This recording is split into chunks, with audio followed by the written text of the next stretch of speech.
గోవిందో ఆది లక్ష్మీ నృసింహస్వామి గోవిందో.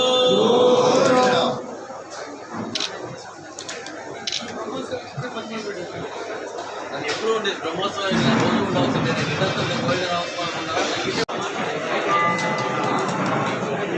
ఎస్పెషల్లీ మోహినోత్సవం రోజు కావచ్చు, అదే రకంగా రథోత్సవం రోజు కావచ్చు, కదిరి పున్నం రోజు కావచ్చు. ఈ 3 రోజులు ఎప్పుడైతే రద్దీ ఎక్కువ ఉంటుందో ఆ రోజున ఊర్లో మూవ్మెంట్ రిస్ట్రిక్ట్ చేసుకొని అక్కడ నుంచి ఫ్రీ బస్సెస్ ఆపరేట్ చేసి దానికి ఇంక్రీజ్ ఎక్స్పెండిచర్ ఏదైనా ఉంటే కూడా మనం దాన్ని మీట్ కావడానికి ఎట్లా అనేది ఏదైనా ప్లాన్ చేస్తాం. ఫ్రీ బస్సెస్ ఏర్పాటు చేయాలి. ఆటో వాళ్ళకి పెట్టినా వాళ్ళు టోపులు వేస్తారు.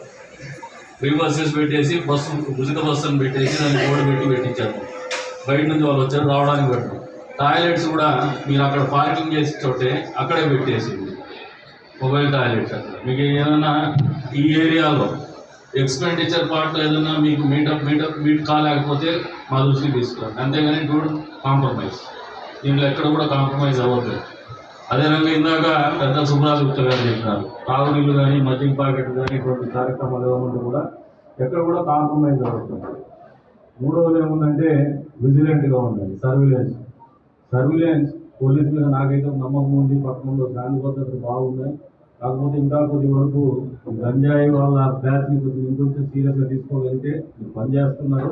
అయినప్పుడు ఇంకొంచెంగా సీరియస్గా తీసుకోగలిగితే మంచి ఫలితాలు వస్తాయి. కాకపోతే బ్రహ్మోత్సవాలు దాని గురించి ప్రస్తావించడం పొరపాటు అయ్యవచ్చు. కానీ ఖచ్చితంగా దాని మీద విజిలెంట్గా ఉండండి.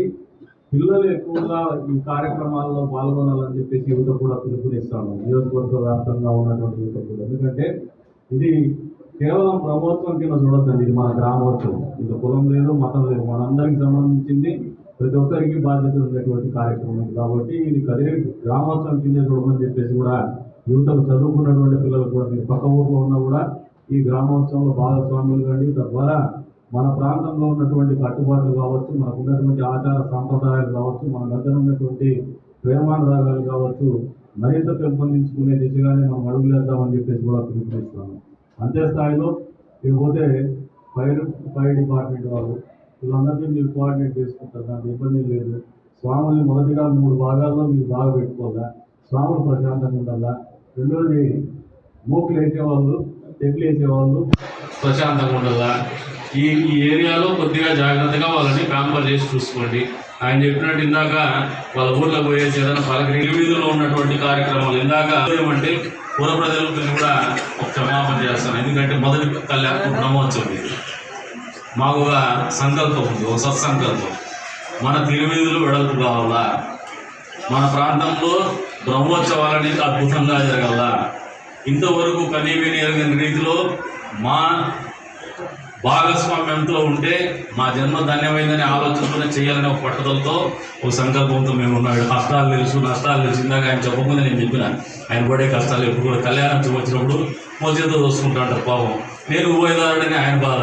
ఎన్ని ఉన్నాయి, చిన్న సమస్యలు ఉన్నాయి. ఇవన్నీ మేము దగ్గరగా చూసిన వాళ్ళు కాబట్టి అర్థం చేసుకుంటాము. అయినా భరించాల్సింది. మామూలుగా తినాలంటే సార్ చెప్తాను, నాకు చోకు లేకపోతానే చోక్ అయిపోతాను అని చెప్పేసి. చోక్ అయితేనే తినాలి. చోకాలు తినాలంటే తినాలి ఇవన్నీ ఉంటాయి. అవన్నీ ఉంటేనే ఆ ఉత్సాహం వస్తుంది, ఆ ఊపు వస్తుంది, మళ్ళీ చేయాలనే పట్టుదల వస్తుంది. ఒక మెమొరీగానే ఉంటుంది, స్వీట్ మెమొరీగా అది మిగిలిపోతుంది. కాబట్టి దీన్ని ఘనంగా నిర్వహించుకుందాం. ఇంకా ప్రాచుర్యం మీకు ఒక కేస్ స్టడీ కింద ఒక ఎగ్జాంపుల్ చెప్తాను. మొదటిగా నేను ప్రతిపక్షంలో ఎమ్మెల్యే అయినప్పుడు మన టెంపుల్ రెవెన్యూ టెంపుల్ నుంచి నిలబడి చెప్తున్నాను 80 లక్షల రూపాయలు కేవలము ప్రాచుర్యం కోసం ఒక 30-35 లక్షల రూపాయలు సొంతంగా ఖర్చు పెట్టి కళ్యాణం వచ్చి ఇంకో 20-30 లక్షలు ఖర్చు పెట్టి అప్పట్లో ఒక 50 లక్షలు ఖర్చు పెట్టగలిగితే మనం over a period of 3 years మన రెవెన్యూ 10 కోట్లు అయింది. 80 లక్షల నుంచి 10 కోట్ల రూపాయలు 3 సంవత్సరాలు మనం మార్చుకోగలిగాం. ఇఫ్ యూ గెట్ ఫోకస్డ్ మన స్వామి మీద, ఇంకా మన ఊరి మీద, మన క్షేత్రం మీద మనకు ఇంకా ఫోకస్గా పోవాలనే ఆలోచనతోనే రిపీటెడ్గా మొన్నటి రోజులు కూడా డిపిఆర్ కోసం అని చెప్పేసి మన ఈఓ గారు వస్తే నేను రిజెక్ట్ చేసిన. డిస్ట్రిక్ట్ టూరిజం ఆఫీసర్ పట్టుకొని వస్తే మీరు కన్ఫైన్ అయిపోతా ఉన్నారు, దీన్ని నాకు ఒక పెద్ద ఆలోచన ఉంది, మీరు చిన్నదాన్ని కన్ఫైన్ చేస్తున్నారు, మేము చచ్చిపోయే లోపల మంచి చేసుకోవాలి ఊరికి.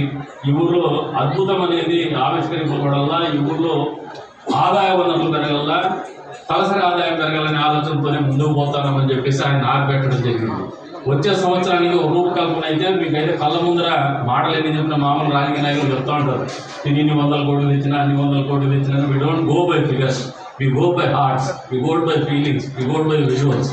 మీరు చూసి పొద్దున మీ మనసులో సంతోషపడే విధంగానే ఈ ప్రాంతాన్ని తీర్చిదిద్దాలనే ఆలోచనతో ముందుకు పోతాం. ఇది చాలా క్లియర్ ఉన్నాం. ఆల్రెడీ అది ముఖ్యమంత్రి గారి స్థాయిలోనే అప్రూవల్ అయి వచ్చింది. మనకు ప్రశాసనం కూడా అఫిషియల్గానే చెప్తున్నా, అన్అఫిషియల్ కూడా కాదు.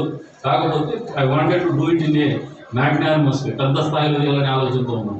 దానికి కొంచెం పట్టుదల అవసరం, సంకల్పం అవసరం, ఓర్పు కూడా అవసరం, నేర్పు కూడా అవసరము. ఇవన్నీ సాధించుకొని వస్తేనే ఊరికి ఏదైనా మంచి జరుగుతుందని ఆలోచనతో ఉంటున్నాం.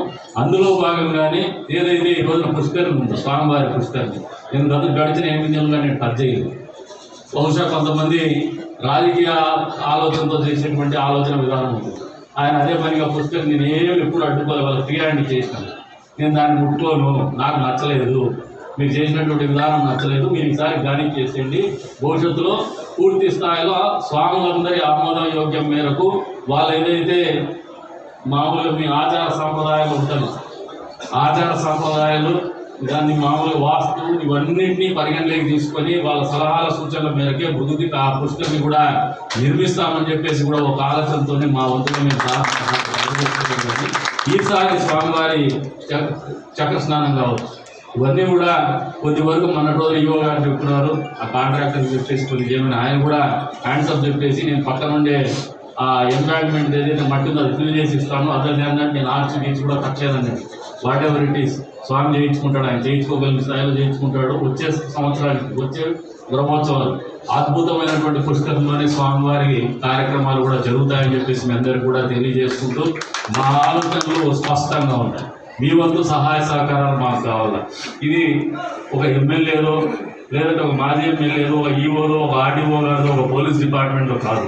ఈ ఊరిలో ఈ నియోజకవర్గంలో ఉన్నటువంటి ప్రతి గ్రామస్తుని, ప్రతి కుటుంబాలకు ప్రతి సహోదరునిది సహోదరుని ఎవరిదో ఒకరికి సంబంధించింది కాదు, ప్రతి ఒక్కరి బాధ్యత కింద చేద్దామని చెప్పేసి తెలియజేసుకుంటూ అందరూ కూడా మనసులో ఒకటి ఆలోచన చేసుకుంటాం.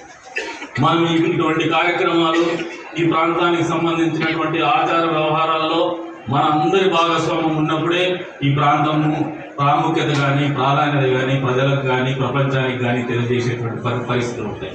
మామూలుగా ఇందాక పదే ఈవో గారు చెప్తాను, ప్రెస్ వాళ్ళకి ఫోటోలు పంపిస్తా వేసేసి వినాల ఈవో గారు మీకు చిక్కొచ్చే మాట చెప్తా ఉంటాను. మామూలుగా ఫోటోలు పంపిస్తా మీరు వేసేసి అంటారు. దీనివల్ల చాలా కృషి ఉంది. మీరు ఫోటోలు పంపిస్తాను ఏ రోజు వాళ్ళతో ఒకసారి కూర్చోండి, మీరు వాళ్ళవన్నీ చిట్టా ఉంటుంది. మీరు కూర్చోవాలి, మీరు వదిలేసినారు తెలివిగా చేసుకుంటారు కానీ we're losing the other end, we're losing. మీకు ఇంకా వాడు చెప్తున్నా, ఎస్పీపీస్ అధికారంలో మీకు చెప్పడం మర్చిపోయా. మొన్న రోజున ముఖ్యమంత్రి గారిని కలిసారు 2 months బ్యాక్. ఇంకొక స్వామి చెప్తాను నాకు ఆ రోజున మామూలుగా ఈ దేవుడిని మోసే పల్లకిని మోసే కట్టెల్లో అవి దాని పేరు చేసినారు. దాని గురించి కూడా అడిగితే దానికి కూడా ఆయన సుముఖత వ్యక్తం చేసినారు. అంతేకాకుండా గొడుగులు కూడా అడిగినాము, ఏది టీటీడీ గురించి, అది కూడా దానికి కూడా సుముఖత వ్యక్తం చేసినారు. గతంలో కూడా స్వామివారికి పట్టు వస్త్రాలు తీసుకురావాలని పట్టుబట్టి తెచ్చిండేది కూడా నేనే ఆ రోజు. ఎందుకంటే ఏం కావాలంటే మా స్వామి ఫస్ట్ ప్రభుత్వం తరఫున పట్టు వస్త్రాలు ఇవ్వాలి. మొన్నటి రోజున బలవంతంగా ఎలక్షన్స్ ముందు ముఖ్యమంత్రికి, అప్పుడు ప్రతిపక్ష నాయకుడు ఇప్పుడు ముఖ్యమంత్రి గారు వస్తే బహిరంగ సభలోనే మా స్వామికి ముఖ్యమంత్రి దగ్గర నుంచి పట్టు వస్త్రాలు ఇప్పించే కార్యక్రమం చేయాలని చెప్పేసి నేను ఒకటి తెలివిగా మాట్లాడితే ఆయన మరింత తెలివిగా దీనికి ఒక ప్రాధాన్యత కల్పిస్తూ చేస్తా అని చెప్పినారు. ఇందాక పెద్దలు గౌరవనీయులు ఎంఎస్ పార్సారథి గారు కూడా చెప్తున్నారు, ఏదో రంగా ముఖ్యమంత్రి గారినో లేదంటే డిప్యూటీ సీఎంనో తీసుకొస్తే ఆయన అడిగినా అడగకపోయినా కానీ ఆయన కూడా ఒక బాధ్యత కింద ఆయన అడిగినాడు. 100% మా వంతు బాధ్యతగా ఈసారి ఈ బ్రహ్మోత్సవానికి ఒక ప్రాధాన్యత సంతరించుకునే విధంగానే ఎవరిలో ఒకరిని తీసుకొచ్చేటువంటి కార్యక్రమం అయితే చేస్తాము. అది ఏ స్థాయిలో జరిగిందో తెలియదు కానీ ఆయనకు వదిలేస్తామని మా వంతు ప్రయత్నం అయితే ఉంటుంది. 100% ఏదో ఒక స్థాయిలో అందరూ రాష్ట్రంలోని ప్రజలందరూ కూడా ఈ బ్రహ్మోత్సవాలని చూసే విధంగా, గమనించే విధంగానే రూపకల్పన చేస్తామని చెప్పేసి కూడా తెలియజేస్తాం.